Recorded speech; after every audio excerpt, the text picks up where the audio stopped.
the bread of the quiet lives. On the ancient roads of the western coast, where the heathlands bowed before the wind and the stones seemed to hold a memory older than the names of men, walked a pilgrim called Eowyn. He was not young, though he still had strength in his legs. Nor was he altogether old, though in his gaze there already dwelled that calm which sometimes grows out of long weariness. He traveled with a cloak of dark wool, an ash staff worn smooth by years, and a small sack in which he kept very few things. A wooden bowl, a strip of leather knotted to count the day's journeys, a simple flute he almost never played, and a grey stone he had picked up as a child on the bank of a river, which he always carried without quite knowing why. He had set out months before from the valley where he was born, after the last hard winter. He was not fleeing anyone, nor was he pursuing some glorious promise. One day he simply felt that his heart was full of a murmur he could not name. It was a faint whisper, like water running under ice. From that moment on, sleeping beneath his own roof felt strange, and the smoke of his chimney, which had once seemed to him the dearest smell in the world, began to smell of farewell. And so he set out walking. He crossed hills covered in ferns.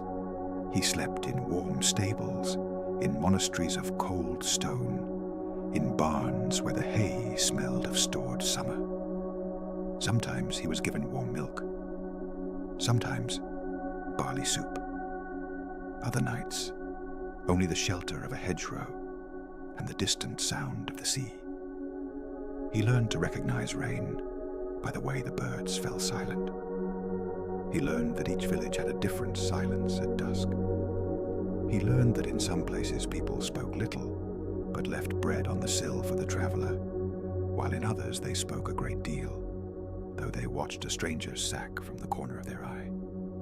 That day, however, the road carried him further than he had reckoned. He had woken to a fine mist, almost silver, which lifted slowly over the hills.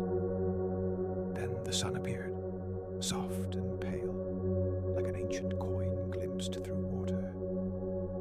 Eowyn followed a narrow path between gorse and mossy stones. He saw a circle of standing stones in the distance, half swallowed by the earth. He heard skylarks. He crossed a stream so clear he could count the veins of each pebble on its bed. Everything seemed simple. Everything seemed benevolent. But as afternoon fell, the wind changed. It did not grow violent. It only turned colder, and it carried a smell of damp peat and dark leaves. The sky, which had been a washed blue, began to fill with high clouds. The shadows of the hawthorns lengthened across the path. Eowyn looked around and discovered with a calm pang, not alarmed, that he was in a place he did not know. The hills had become rounder and more silent. The dry stone walls disappeared into undergrowth. No sheep, no smoke, no bells. Only the hum of the wind in the heather. He walked on with the steady pace of one who knows that resisting the evening is useless. He would find shelter soon enough. In ancient lands there was always some. A hollowed rock, a shed, a hermitage, a cottage. The world, he thought, was not so large as to deny a corner to a weary man. And then he saw it. It was a small cottage, nestled at the foot of a rise covered in holly trees. The roof was very old thatch, almost silvered by the winters. From the chimney rose a thread of blue smoke. The door, low and crooked, was painted a green so muted it might have been made from crushed moss. On one side grew foxgloves. On the other, a rowan laden with red berries leaned as if wishing to hear what was happening within. Eowyn paused a moment before drawing near, not from fear, but from respect. In the growing dusk, that cottage seemed more discovered than built, as though it had sprung from the hillside, the way mushrooms grow after rain. He knocked twice with his knuckles. There was no immediate reply, only the crackling of the fire, muffled by the door. Then he heard soft footsteps. The leaf opened and a woman appeared with hair completely white, braided into a thick rope that fell over one shoulder. Her face was full of fine, serene wrinkles. Her eyes, the color of wet hazel, looked at him as if they already knew where he had come from. Perhaps not the name of the valley, but certainly the kind of weariness he carried. "Good evening to you, traveler," she said. The voice was low, without surprise. "And peace to this house," answered Ian, barely inclining his head. "I have lost the good path before nightfall. I ask only a corner to spend the night. I can pay with work at dawn if need be." The woman opened the door wider.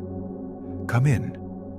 No one who arrives with the evening on their shoulders should be left outside."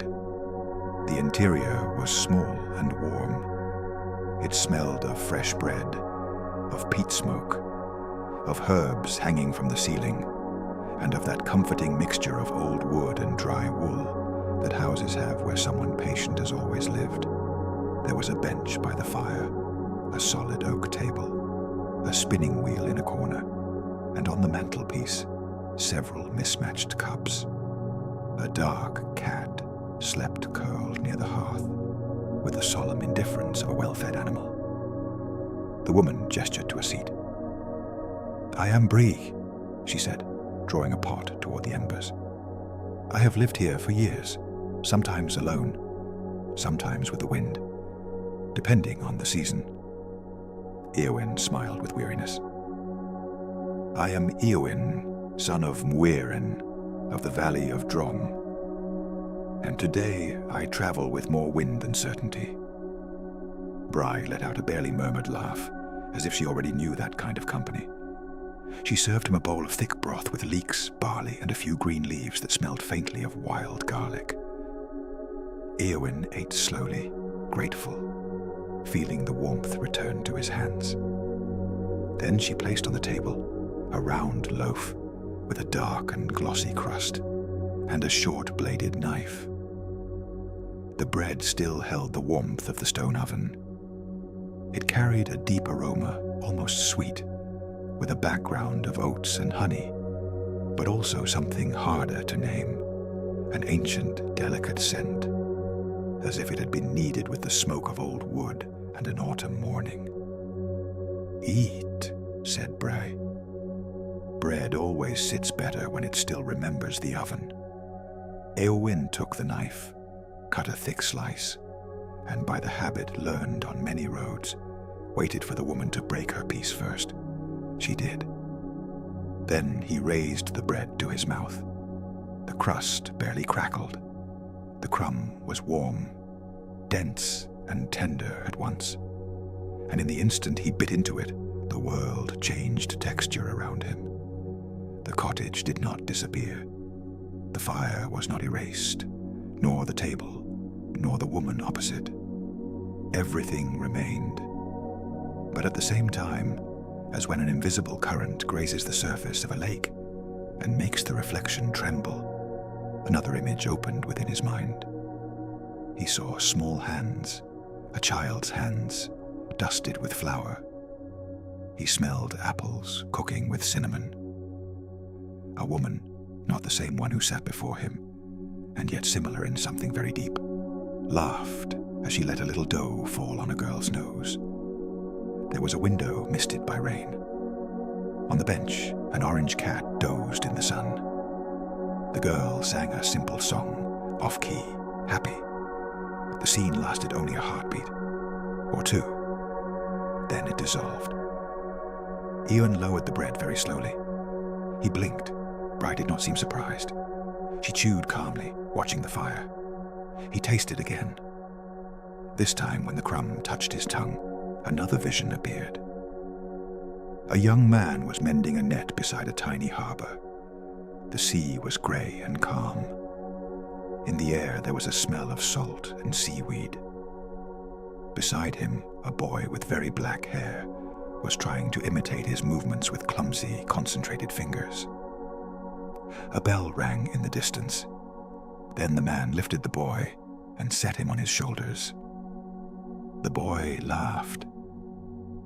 The evening light turned the water into a sheet of rosy pewter.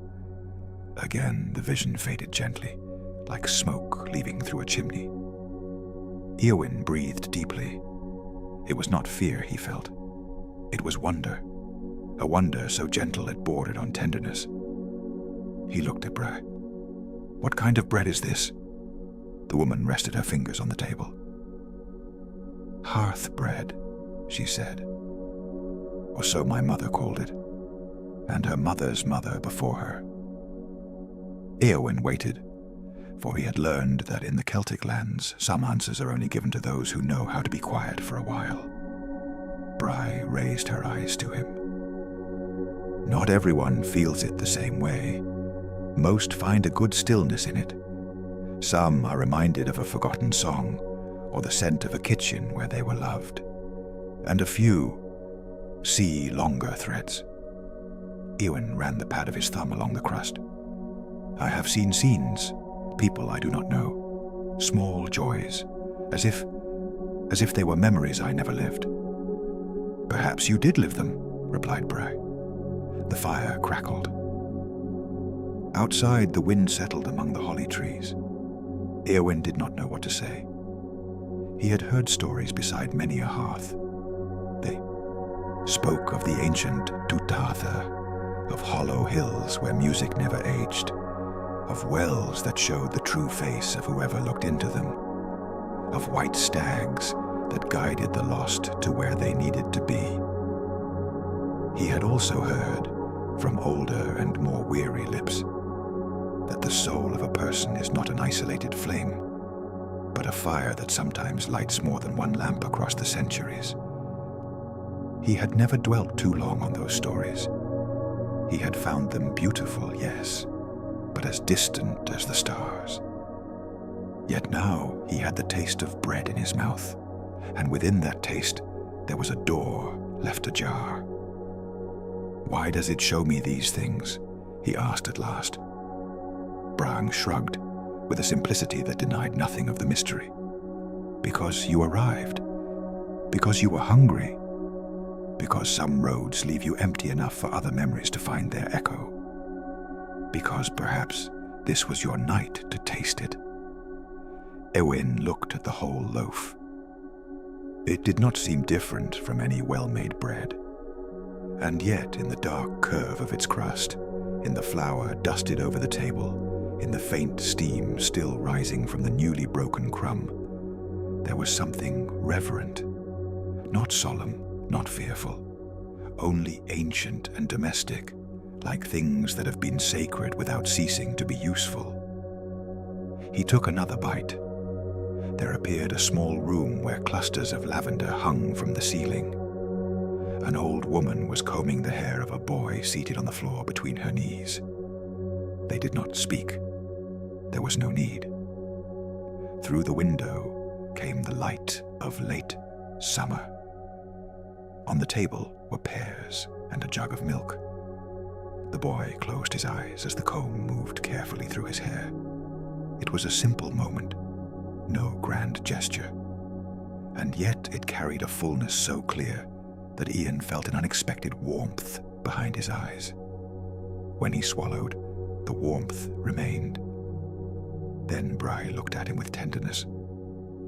"They are not great deeds," she said, as if answering a thought he had not yet formed. "They are rarely battles or crowns or oaths sworn beside standing stones. The soul keeps with greater care what sustained it. A hand that gives food, a laugh in shelter from the rain, the wool woven for one who returns cold." Eowyn set down the bread. For a long while he listened only to the crackling of the fire, and the cat's slow purring. He understood, without fully reasoning it out, that what he was seeing was not meant to disturb him. It was not a judgment. It was not a test. It was more like a quiet gift, like a bowl of milk left on the threshold for whoever arrives at nightfall. Bree made up a pallet for him near the hearth. She laid on it a thick sheep's blanket and another lighter one that smelled of dry lavender. Before lying down, Eowyn stepped outside for a moment. Night had fallen completely. Above the hill glittered scattered stars between ribbons of cloud. The rowan barely trembled. Far away, very far, the sea breathed in the darkness, invisible but present. The air cut with freshness, and the damp earth gave off a deep, dark, fertile scent. He thought of the scenes the bread had shown him. They were the lives of others, or once his own. Perhaps neither of those things, and both at the same time. What was strange was not that they existed. What was strange was that they were made, almost entirely, of everyday goodness. He then remembered his own mother, bent over a kneading trough at dawn. He remembered how she struck the dough with her knuckles to drive out the air bubbles. He remembered the steam rising when she broke the first loaf of the day. And he realized he had not thought of that image for months, perhaps years. He had always believed he carried his home within him, like a secure stone. But in traveling, he had wrapped it in so much habit and dust that he had almost forgotten to touch it. He went back inside and lay down without fully undressing. Bry put out the lamp, leaving only the low embers. The cottage sank into a red and peaceful glow. "Sleep, pilgrim," the old woman murmured. "Sometimes the heart understands by night what the mind takes longer to name." Ian closed his eyes, and as sleep gathered him in, he seemed to hear, not with his ears but in some deeper region, the echo of many kitchens, many thresholds, many winters crossed, thanks to the simple gesture of sharing bread. Continuer. He slept without disturbance. He did not dream of kings buried beneath hollow hills, nor of processions of torches along cliff tops. He dreamed of small things. A bench warmed by the sun, a bowl passing from one pair of hands to another, a blanket spread before the fire, the sound of a spoon tapping gently on the rim of a pot. And in each image there was a sense of rest so deep it did not seem like a dream at all, but the memory of having rested many times in many places, under many names. When he opened his eyes, the blue darkness of dawn filled the cottage. The fire was barely a heap of embers breathing under grey ash. Bragg was already up. She moved in silence, coaxing the hearth back to life with dry kindling. The cat, stretched like a liquid shadow, had changed its place and now slept on the bench. "You have slept like someone returning from very far away," said the old woman without looking at him. Eowyn sat up slowly. His body was still weary from the road, but there was a new lightness in him. Not that restless lightness of one who rests for a single night, but something deeper, as if an old crease had been smoothed from within. "And I have woken as if remembering something I cannot tell," he replied. Bry nodded, as if that were the most natural thing in the world. Outside, the first birds had begun to sing. The sky beyond the half-open door was pale and clear. Eowyn washed his face in a clay basin. The water was cold and smelled faintly of iron. Then he helped bring a small bundle of peat from a nearby shed and gathered some dry branches fallen beside the rowan. He liked doing those simple tasks before speaking further. The body understood certain truths better when the hands were busy. They breakfasted on oats cooked with milk and dark honey. Bry cut the loaf from the night before again and pushed it toward him without a word. Eowyn hesitated only a moment, not from fear, but from reverence. Then he took a piece. The first vision of the morning was different from those of the previous evening. Brighter, more spacious. He saw a meadow full of tiny flowers, white and blue, under a summer sky. Someone lay on their back in the grass. A youth, perhaps, listening to the drone of bees. His face could not be seen, only the hands crossed over his chest and his slow breathing. Nearby, an older woman sang while hanging freshly washed sheets. The linen billowing in the wind looked like the sails of becalmed ships. It smelled of soap, warm clover, a day with no urgency. Nothing was happening. And precisely for that reason, the scene was so full that Eowyn smiled before he realized it. "This time, there is no kitchen," he said. "Not every home has walls," replied Bry. That stayed with him, resonating. He ate another bite, and he saw a stone courtyard at dusk. Two sisters, already women, were shelling peas into a large bowl, while an old man told them something that made them laugh. There was a lamp burning, an open door. Somewhere in the distance, a bagpipe could be heard, perhaps from another house. The air smelled of coming rain. One of the sisters lifted her head and looked at the first evening star. Her expression was so simple, so content, that Ian felt a sudden pang of gratitude for all the people in all the ages who had known how to stop and look at the sky before going inside.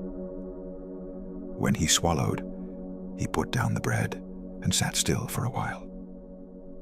"I do not understand why this finds me," he said quietly. "I am only a traveler. I have not been especially wise.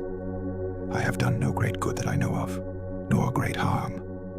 I have gone from one place to another like so many weary men." Bry stirred the porridge with the spoon.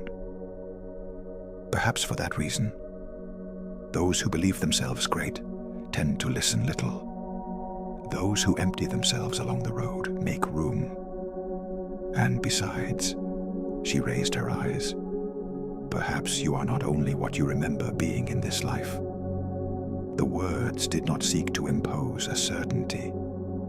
They were offered before him like a smooth stone across a stream, a place to rest a foot, nothing more. After eating, Bry went out to the small garden that grew behind the cottage.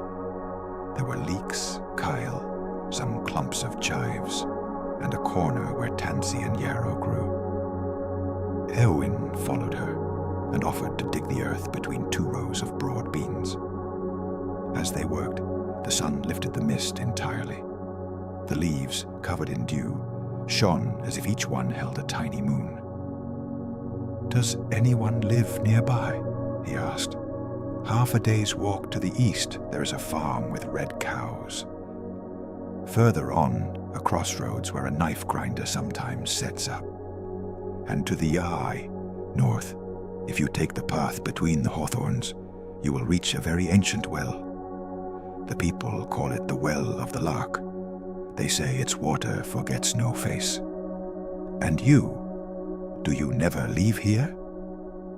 Bry smiled without pausing her crumbling of clods. "Sometimes I have thought of leaving, but each winter someone comes who needs soup, or each spring a litter of cats is born under the bench, or the bread comes out of the oven with a smell that reminds me of those no longer here, and then the idea passes." Eowyn drove the hoe in and let the dark earth yield with gentleness. He understood that answer very well. Sometimes a whole life is held fast, not by great oaths, but by small, repeated fidelities. They worked thus for a long, silent time. Then Bry led him to the edge of the hillside. From there, One could see a sweep of soft hills crossed by threads of water, glinting in the sun. Beyond, to the west, a strip of silver sea.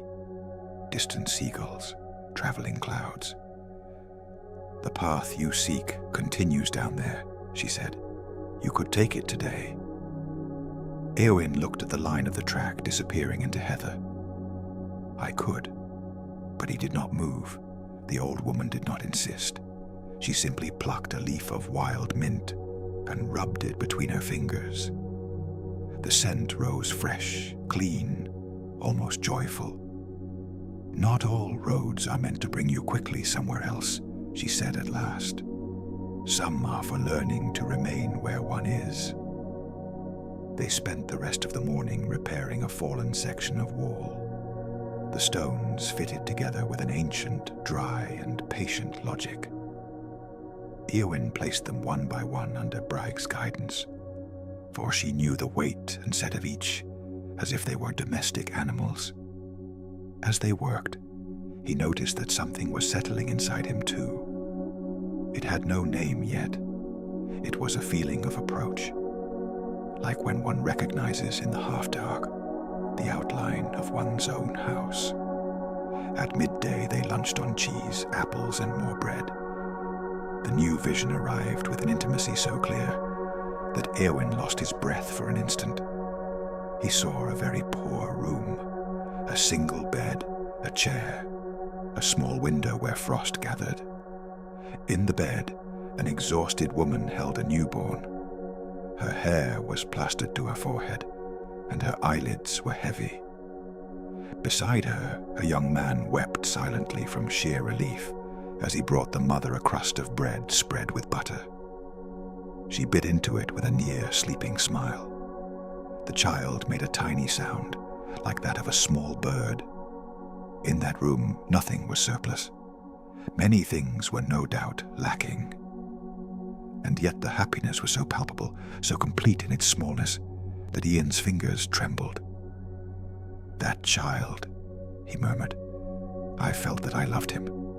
Braig nodded very slowly. "Perhaps you did. Was I him?" The woman looked at the horizon before replying. "Perhaps you were the father, perhaps the mother, perhaps the child, perhaps the neighbor who brought the butter. Souls, Éowyn, do not always keep memory the way a scribe keeps a record. Sometimes they remember through warmth, through affinity, through the imprint left by having taken part in another's joy." That seemed to him truer than any closed doctrine. They went on eating in peace. The air was so still, one could hear the faint creak of grass beneath the step of a distant fox. On a nearby stone, a robin perched, round and watchful, like a spark with feathers. "My mother used to say," continued Braig, "that when you share bread in peace, you also share a door. Not a great door, not a castle door, but one of those that opened toward the kitchen and let out the smell of soup. Every home holds something of those who lived in it. Every table absorbs laughter, grief, promises, silences. Bread, if made with patience and offered without calculation, learns that language." Éowyn heard the wind slip across the hill. "Then this bread holds all the lives of this house." Braig smiled. "And perhaps some older than the house itself." In the afternoon, the old woman asked him to accompany her to the well of the lark.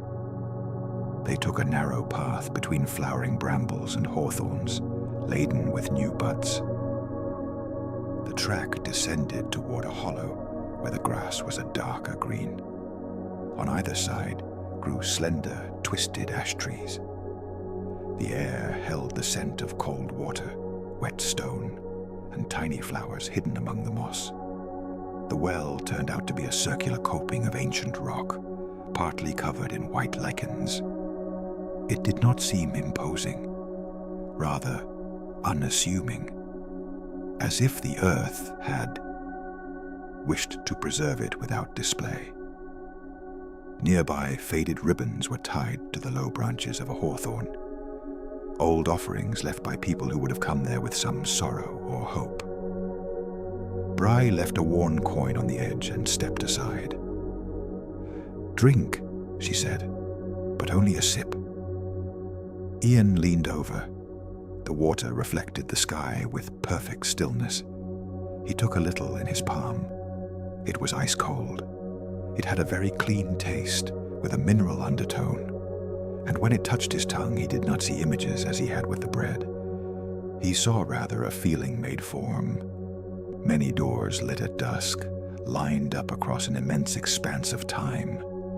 Behind each one, a warm room, a voice calling by a different name, a place at the table kept for the one who was returning. He straightened with a very serene heart. "It showed me no faces," he said. "That was not what you needed today," replied Bry. They returned before dusk. On the threshold of the cottage, the rowan was letting fall a few ripe berries onto the grass. Eowyn gathered them one by one and placed them on the sill. The evening, it was so still, seemed suspended. That night, when the bread once again touched his tongue, he felt not only curiosity, he felt belonging. Continua. The third night in the cottage arrived without Ian having decided to stay, and without anyone asking him to. Simply watching the light turn golden on the repaired wall, and Bry push aside a basket with her foot to draw it closer to the hearth. He knew it would be strange to leave before dawn, not because the road was closed to him, but because he had not yet finished listening to what that place had to say. They did not talk much during supper. In true homes, he thought, silence is also a form of trust. They ate boiled turnips with butter, a slice of aged cheese, and the now familiar bread, whose crust had lost some of its hardness, and whose crumb seemed even more fragrant. Eowyn took a bite and received it with a new calm, like someone visiting an inner garden whose gate they already know. The vision that appeared was the strangest yet. He saw a broad hall lit by tallow candles. It was not a hut nor a humble kitchen, but a manor house of another era. There were tapestries with ancient knotwork and a long table of dark wood. At it, a girl dressed in blue wool divided a loaf among several people. A blind bard, a serving woman who hid her cracked hands beneath her sleeves, a drowsy child, an old man with a silver brooch on his cloak. Outside, a fierce storm seemed to be blowing, but inside there reigned a very deep peace. The girl was distributing the bread, as if each piece were also a silent blessing. And in her face, young and intent, Ian recognized something disconcerting. Not her features, but a way of tilting her head, a softness at the corner of her mouth, a way of looking at others before serving herself. The scene dissolved. He did not take the bread away immediately. He remained with his fingers resting on the crust. "I think I am no longer only seeing," he said. "I am beginning to recognize." Bry added another peat to the fire. "That happens. I do not recognize myself fully in the face, nor in the body, but I do not know, in the inclination of the soul, as if a song could be played on different instruments and remain the same." The old woman looked at him with serene approval. "Your mother must have taught you well." Ian smiled, surprised. "Why do you say that?" "Because not everyone finds so kind a comparison for what they discover. Some immediately cling to asking who they were.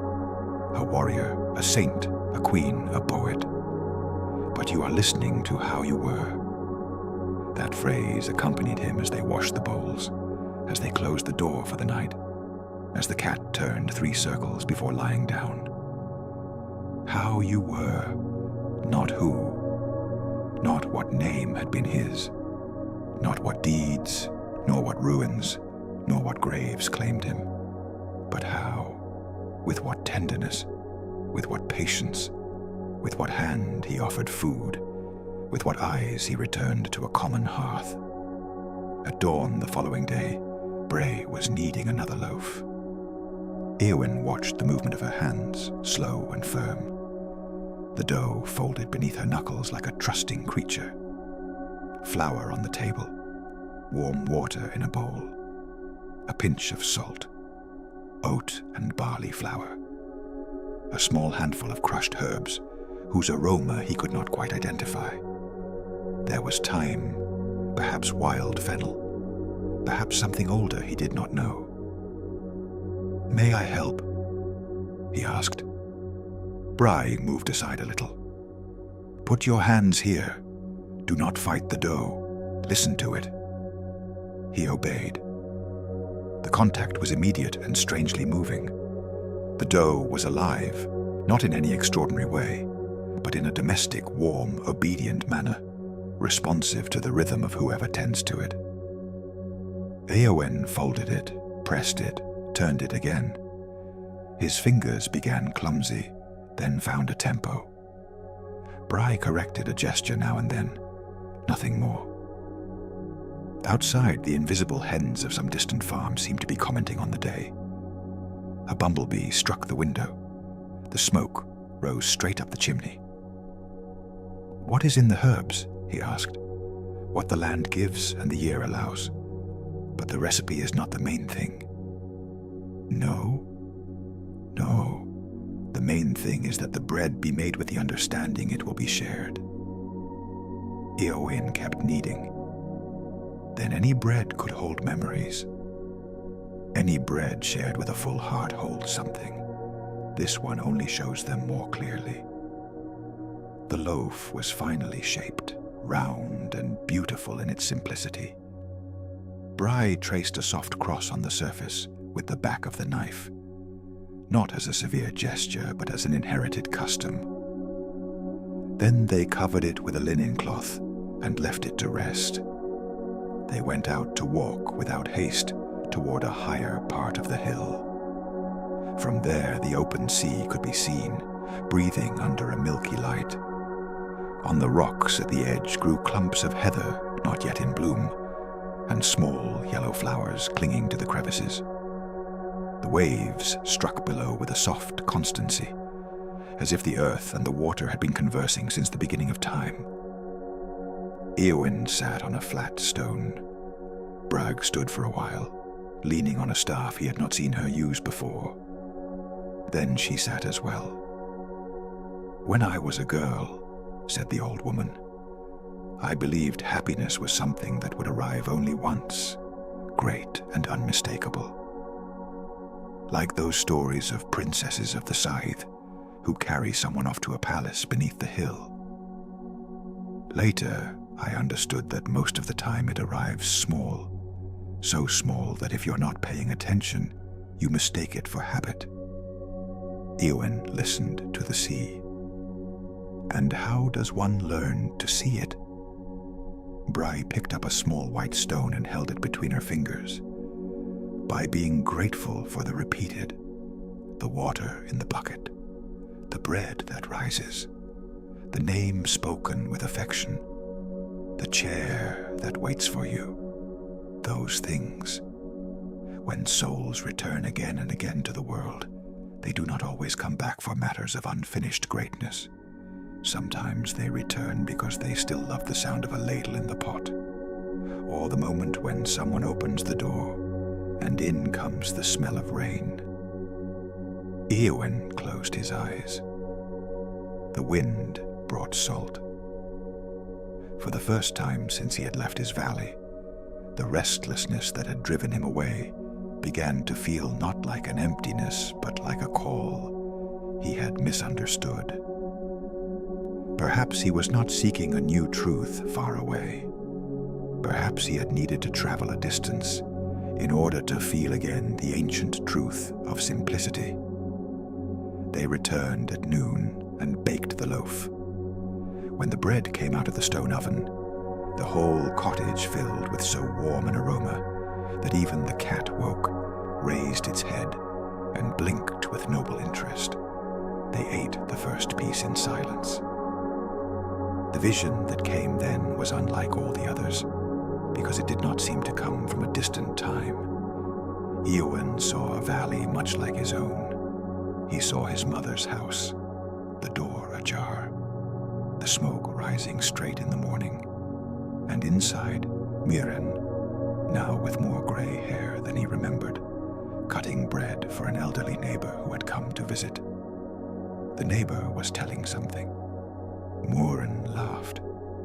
Then she raised her eyes toward the door, though Eowyn was not there, and for an instant her face filled with a melancholy tenderness, the kind belonging to one who thinks of someone far away and wishes them a roof for the night. The vision broke with such gentleness that it hurt. Ian rested his hand on the table. "I have seen my mother." Bry said nothing for a few moments. Then she inclined her head. "That had to come too." He swallowed slowly. There was no anguish in that image. His mother was well. She was busy. There was bread. There were gentle laughs. And yet his chest filled with a warm nostalgia that was no longer only longing, but understanding. "I left her thinking I was seeking something important," he said, looking at the grain of the wood. "Something not found in my valley. Something that could only be found by walking." "And perhaps that was true," replied Bray. "Sometimes one must go away to realize that the important thing always tasted of bread from the beginning." The afternoon passed in a clarity so bright that Ian felt as if he were inside a crystal bell full of light. He mended a hinge. He fetched water from the stream. He listened to Bry tell small stories of past winters, of a cow that one year walked into the cottage during a snowstorm, of a merchant who traded nails for tales, of a red-haired girl who had slept there with her father many years ago and had left behind a bone comb that she still kept in a box. Everything was small. Everything was precious. Before supper, Ian took from his sack the simple flute he almost never played. He looked at it for a moment, as if he had just remembered it was his. Then he blew a low, slow melody, without flourish. It was not a complete song, barely a thread of notes, but it filled the cottage with a gentle sweetness. Bryce stopped spinning to listen to him. When he finished, the old woman smiled. "That tune is old. My mother sang it while she kneaded," he said. "Then perhaps you sang it too, under other roofs."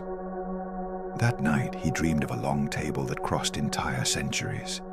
At it sat people of every face and age, fishermen, shepherdesses, craftspeople, children, old women, women with strong hands, men with weary and kindly eyes. None of them seemed illustrious. None wore a crown. All broke bread and passed it to one another. No one spoke loudly. The candlelight was golden and still. Ian walked along the length of the table and, looking at each face, felt not that he knew them one by one, but that they all formed a kinship of the soul. He woke with dried tears on his cheeks and a peace so immense that it took him a moment to remember where he was. Continua. The fourth day dawned with rain.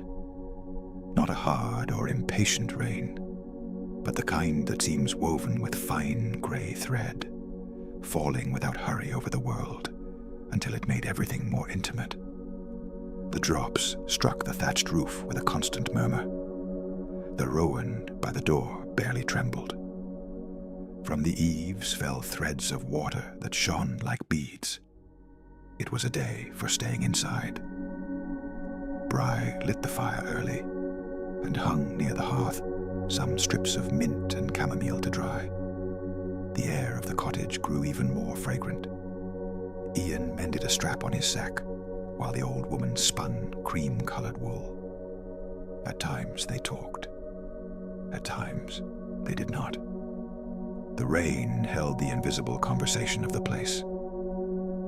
In the middle of the morning, Bry opened a low wooden box that she kept under the bench.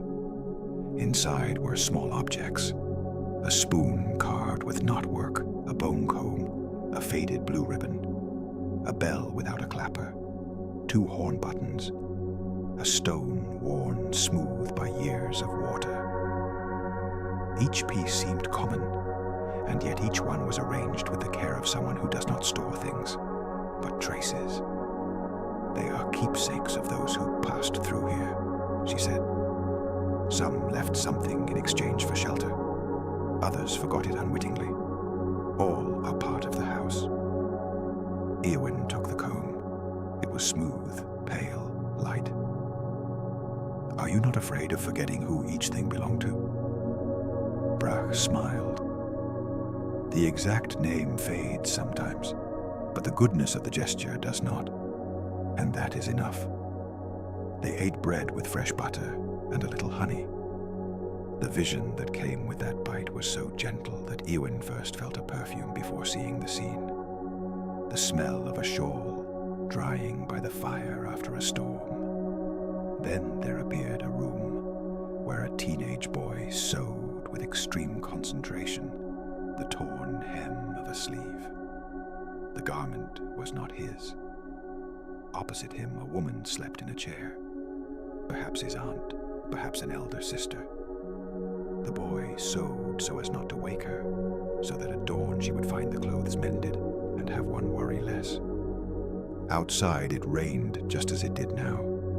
On the table, half a loaf waited covered with a cloth. The vision passed, but left an echo of laborious tenderness. Again someone caring for something small, said Eowyn. Most great loves live like that, replied Bray.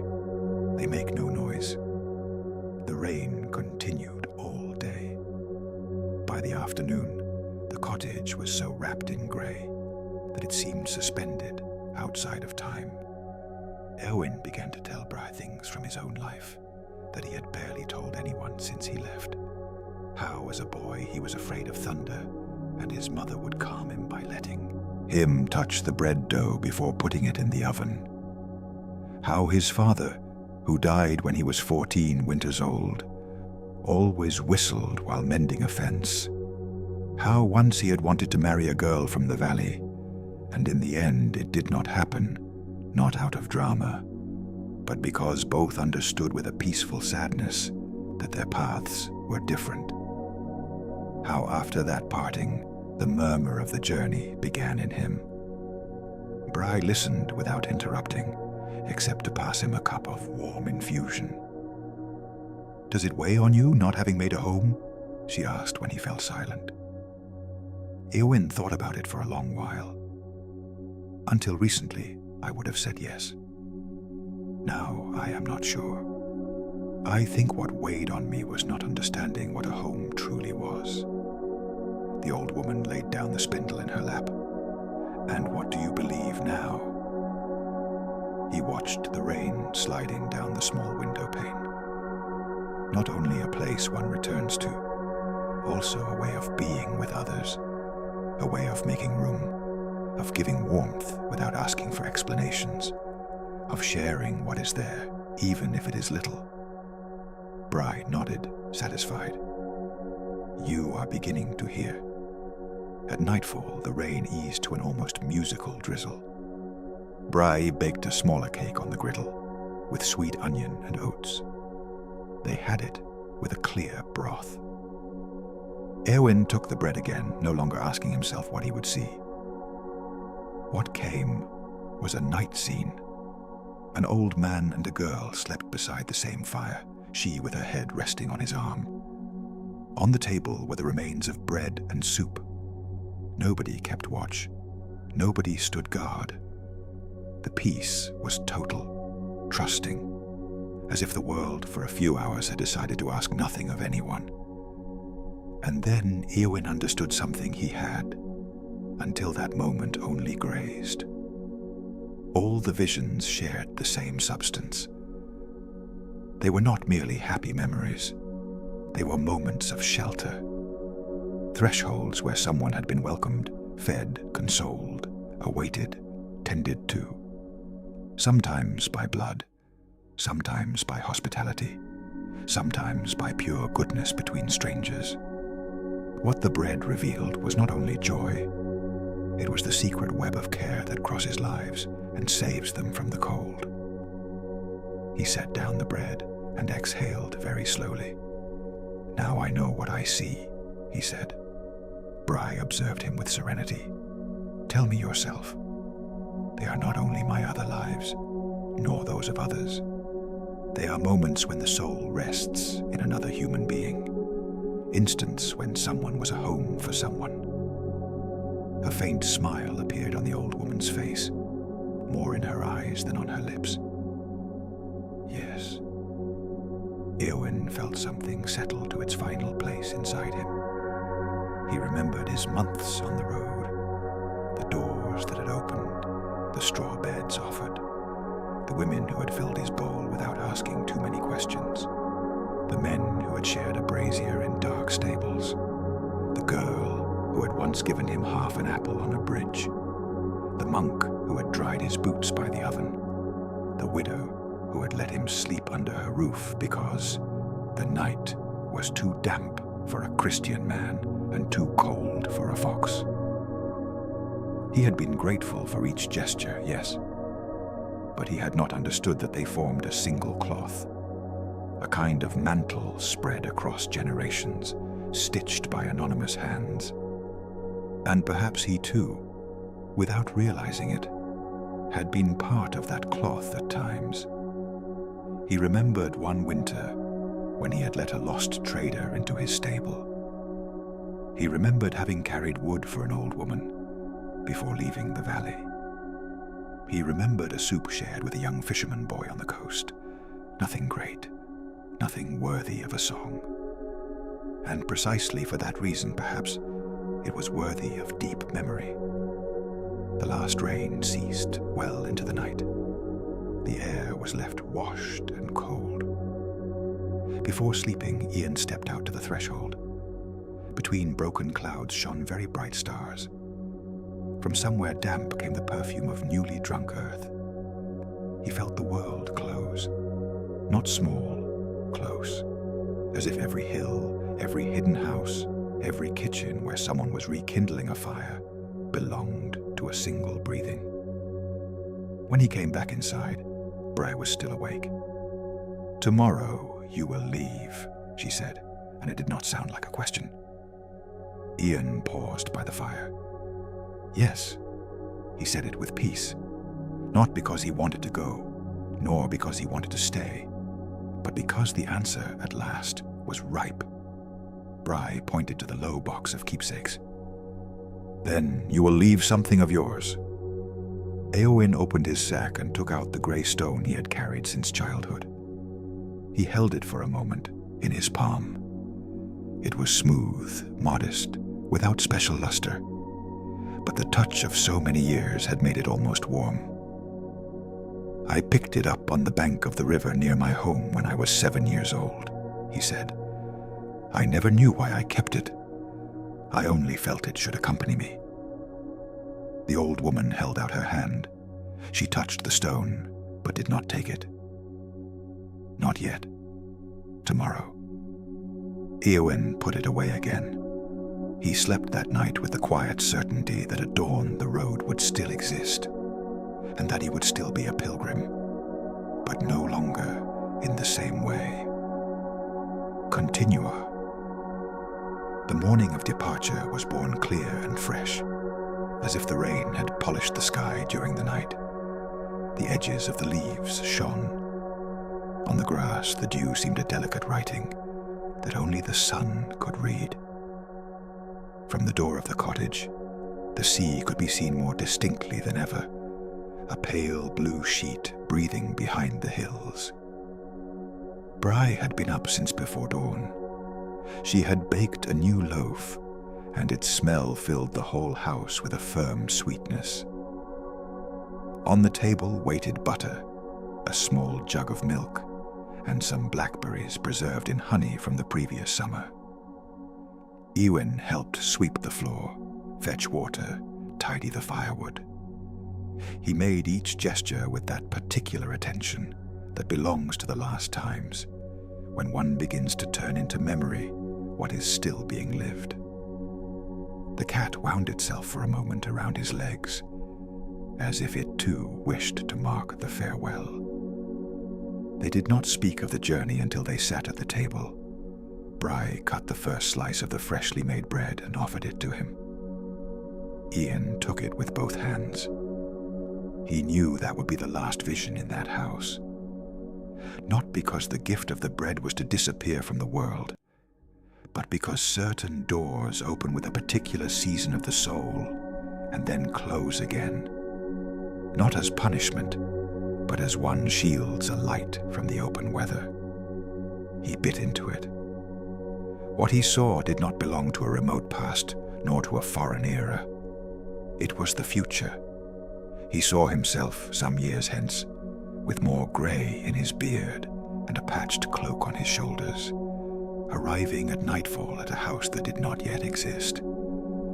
It was not his mother's house. It was not Bray's cottage. It was a humble building at a crossroads inland, with a small garden, a bench by the fire, and a table of worn oak. Outside it rained. Inside, an unknown youth, exhausted from traveling, received from his hands a steaming piece of bread. The youth smiled with that mixture of weariness and relief that Ian knew well. And in the face of Ian, the Ian to come, there was the same hospitable stillness he had already seen in so many scenes, so many lives, so many hands. It was not a grand vision. It promised no riches. It promised no glory, only a house where others could rest.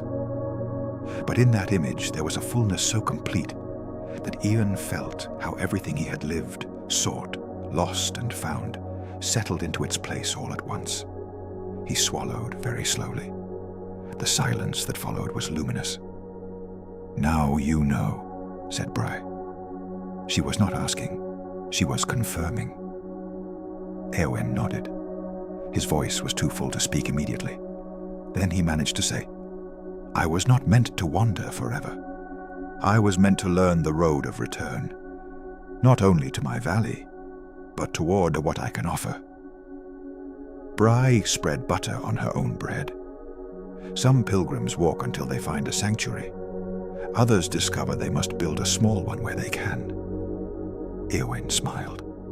The emotion was not turbulent. It was serene, immensely deep.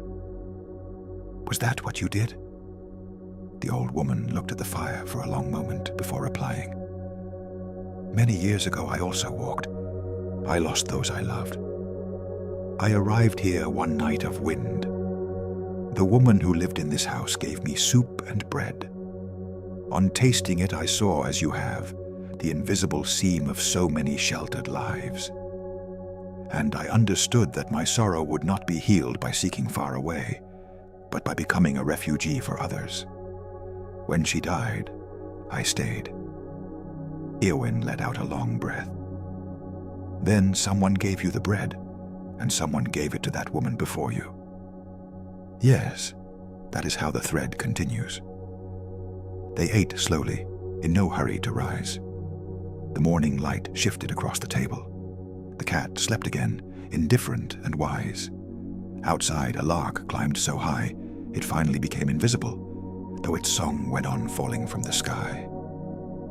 Then Brug wrapped half the loaf in a linen cloth and handed it to him for the road. "Do not keep it too long. Bread is made to be broken." Eowyn received the package with a gratitude so simple, it needed few words. Then he took from his sack the grey stone. This time, Bra took it. She looked at it barely, the way one recognizes something more by touch than by sight. Then she opened the keepsakes box and placed it inside, beside the comb, the bell, and the horn buttons. "Now it belongs to the house," she said. Ian felt a sweet pang, not of loss, of continuity. He slung the sack over his shoulder, took the staff, and went out with Bray to the path. The air smelled of wet mint, dark earth, and recent smoke. The Rowan let a light shadow fall across the threshold. Everything was so vivid it seemed newly named for the first time. At the edge of the hillside they stopped. From there the road descended east, winding between heather and stone until it merged with other lower paths. Beyond lay his valley, and in between still several days' march. But he no longer felt the old restlessness. The journey had ceased to be flight. Now it was fertile return. "Will I see you again?" he asked. Bry settled the shawl over her shoulders. Perhaps, or perhaps not. People do not always meet again on the same roads. Sometimes it is enough to have given one another shelter once. Ian inclined his head. "Then may peace remain in this house for as long as there is a roof above it. And may you never lack a fire to warm your hands," replied Bry. He began to descend the path. He did not look back at once. He wanted to hold first the feeling of the ground beneath his feet, the cloth of the wrapped bread against his side, the clean morning wind on his face. Only when he reached the bend by the holly trees did he look back. The cottage was there, small and serene, its smoke rising straight. Bry still stood on the hillside, white and still as an ancient stone bathed in sunlight. Éowyn raised his hand. She did the same. Then he went on walking. He crossed hills, went over a slab bridge, shared the midday rest with a shepherd and his dogs, slept one night in a shed where the rain smelled of fresh wood, and the following day reached a village where a woman sold spun wool and a blacksmith sang as he worked. In every place the world seemed to him more connected than before, as if behind the apparent scattering of paths, faces, and seasons, there existed a single vast home made of open doors. On the third day of the return journey, he came to the end of a small wood and found, beside the road, a young man seated on a stone. His shoes were broken, his face pale with weariness, and his expression bewildered, like someone who has gone too many hours without eating. Beside him was an almost empty sack and a poorly cut staff. Éowyn stopped. The young man tried to stand out of courtesy, but wavered a little. "Good morning," he said with a dry voice. "Good morning, friend," replied Éowyn. Without unnecessary ceremony, he put his sack on the ground, unwrapped the half-loaf Bray had given him, and broke it. The scent of the fresh bread, still preserved by the cloth, rose into the air with a familiar warmth. "Eat," he said. The young man took the piece with both hands, like someone receiving more than expected. He gave thanks and bit into it with restrained haste. Éowyn watched his face, not looking for any miracle. Only the simple dignity of hunger eased. But then something subtle happened. The young man's tension loosened, his shoulders dropped. His eyes, still tired, grew faintly wet. Not from sorrow, but from rest. "I don't know why," the young man murmured after swallowing, "but this tastes like arriving home." Éowyn smiled with a very deep tenderness. "Yes," he said. "Sometimes bread tastes like that." They sat for a while in the shade of an ash tree. They shared the rest of the loaf and some milk that Éowyn carried in a small skin. They spoke little. The young man was coming from the coast and looking for work inland. Ian told him where he might find an honest farm before nightfall. When they parted, the youth walked more upright. Ian resumed his march with a calm heart. He needed no further vision to understand that the thread had already passed through his hands. When he finally arrived at the Valley of Drom, the summer was beginning to tilt toward late gold. The hedgerows were dense. In the fields there were sheaves of oats drying. From far off he saw his mother's house, the smoke coming from the chimney, the neighbor's dog sleeping in the sun. He paused for some moments on the high road, moved by the simplicity of that view. Mueren opened the door before he had even knocked. Perhaps she had seen him through the window. Perhaps a mother recognizes footsteps that no one else can distinguish. She came down the steps with dignified slowness, but her eyes were shining. There was no great exclamation. There was no need. She touched his face with both hands, as if wishing to confirm the true shape of his return. Éowyn bent down and embraced her. He felt in her clothing the smell of flowers, smoke, and lavender. The smell of his whole childhood. The smell of home. That evening they ate together freshly made bread.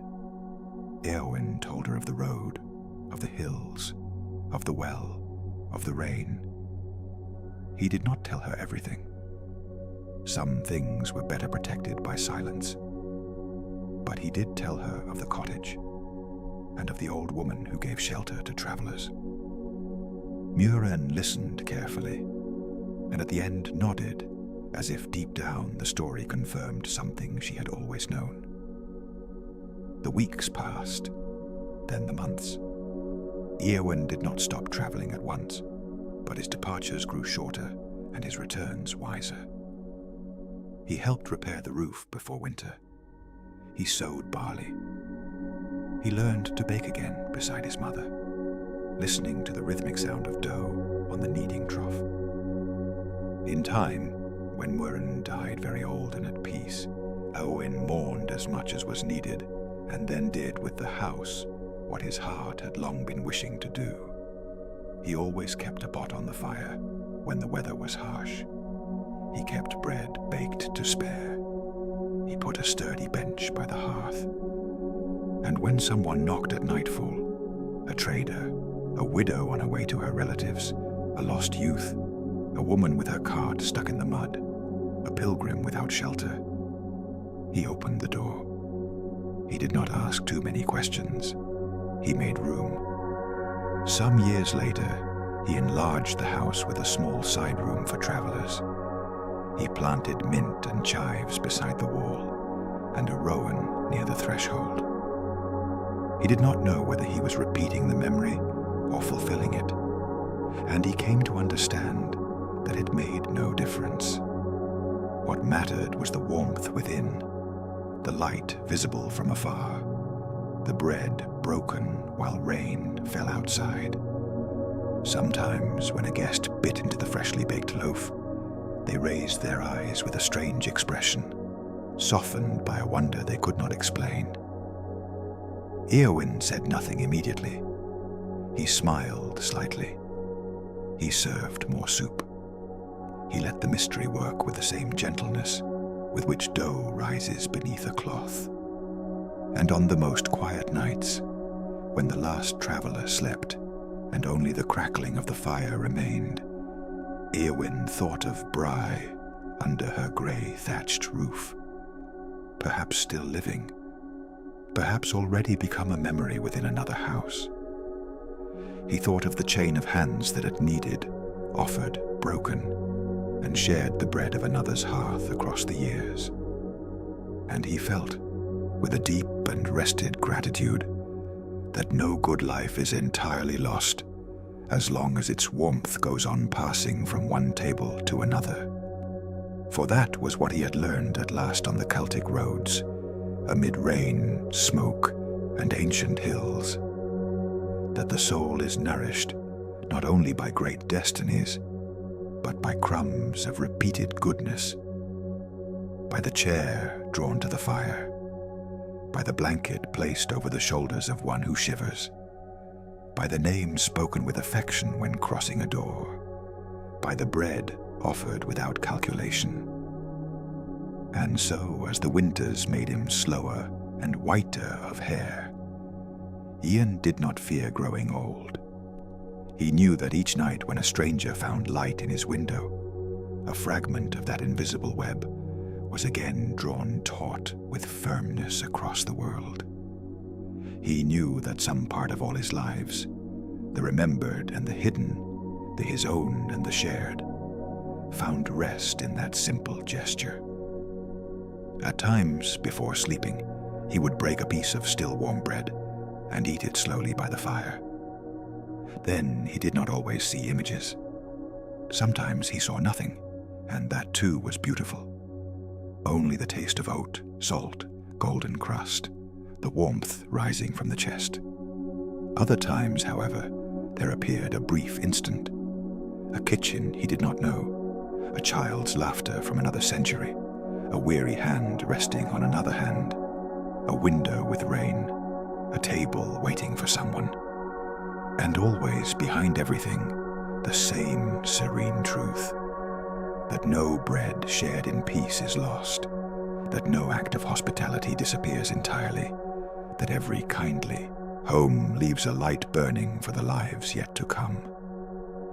With that thought, Eowyn closed his eyes. Outside, the wind moved across the hedgerows and the hills. Within, the embers breathed with calm. And somewhere in the world, perhaps in a cottage beside a rowan tree, perhaps in a valley house, perhaps in a humble room by the sea, another loaf was being broken in patient hands to receive a weary pilgrim.